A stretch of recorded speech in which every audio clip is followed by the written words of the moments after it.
Hi guys, welcome to ZJ-BOOKIT-AND-READ. I know it has been quite a while since my last video. Everything's just been happening at the moment, obviously with Christmas and everything, and I've now just started to go back into the gym, which you obviously don't need to know, but I thought I'd share it with you anyway.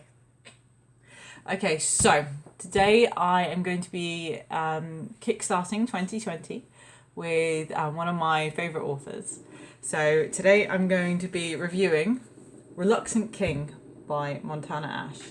So I had the privilege of meeting this author at Dublin or Bust last year, which was fantastic. I think she's brilliant. I absolutely love her family. I love her. I just, I think she's great all around. She also has now also become an editor. So I have asked her to be the editor of my book. So I think it's brilliant, and I hope our relationship grows and stuff. So everything's like fantastic and really working out. But anyway, back to her book. So Reluctant King. I'm just going to read you a little bit of the blurb, at the back and everything. So just so you kind of get what the book is about if you haven't heard it or read it before. So, a demon who would be king and an angel assassin. Together they will discover that purgatory can be both heaven and hell. Yeah. So, by the way, 18 plus. Yeah. All right. So, a general of the demon horde of purgatory, Abraxas, was never supposed to rule. But when a hidden enemy begins to pick off the royals, Brax's family, one by one, Brax finds himself in the position of king. Sucks to be you, dude. So, albeit reluctantly, assuming the mantle of King of Purgatory is the last thing Brax wants. He is antisocial, rough, and consumed with vengeance. Aren't most men. But as the last remaining descendant of Cerberus, Brax has no choice. With his overprotective guardian angel by his side, Brax makes a choice that could prove to be the best or worst decision of his life, hiring the beautiful and deadly... Am I saying that? Saab?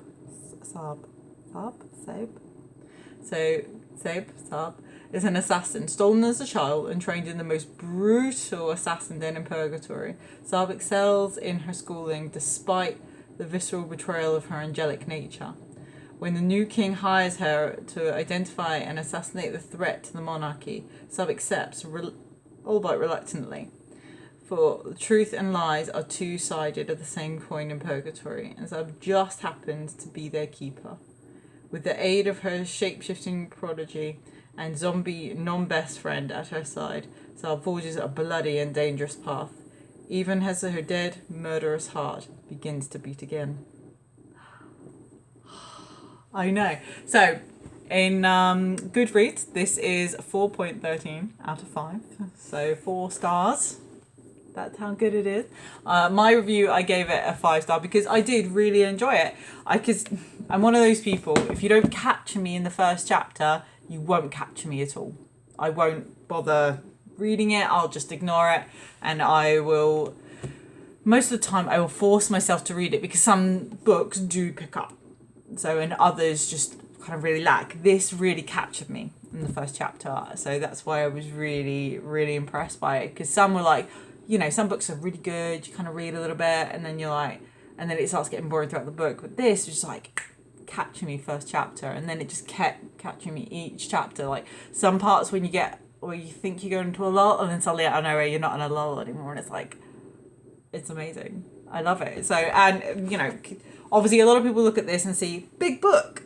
It's not a big book. It's actually quite a short book, to be honest. So it's actually quite a short one.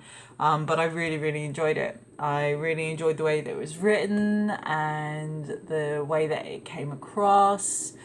And obviously in a hellish way, it's somewhat a little bit relatable.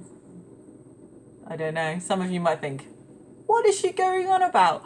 But, I really, really enjoyed it. And I found that I could somewhat relate to some of the emotions that the characters were giving. So I found it a really great read. And it was all really well timed out throughout the book. So it didn't feel like it was completely rushed, which was great.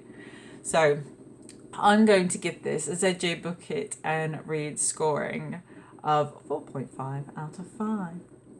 Yeah, so it's because I love you, Montana. Mwah. So, well, do you want me to get your real name or do you just prefer your book name? You have to let me know. Anyway, so I really enjoyed it. Obviously, there were a few lulls and everything, but those are my personal kind of things. But I really enjoyed it. I hope you really enjoyed it. If any of you have read it, and I'd love to know what you thought of the book. So please put your comments down below here, either on YouTube or on my Facebook once I share this. So I really do hope you enjoy it. If you haven't read it yet, definitely put it on your to read list. Okay, so my next review will be soon after this one. So and you'll have to stay tuned. And I know I did a giveaway and I still haven't received very much for it, so I'm going to withdraw the giveaway and hold it back for a little bit. Probably get some more followers, you know, or you guys can share it out. So and yeah, so I think that'd be really great. So I'm going to try and do like 2-person giveaway instead of just one next time. So if you basically share it out, and whoever shares it will also win something or something like that. We'll see, you know. Okay, so I really hope you enjoyed my review, and I look forward to speaking to you guys again. So peace out.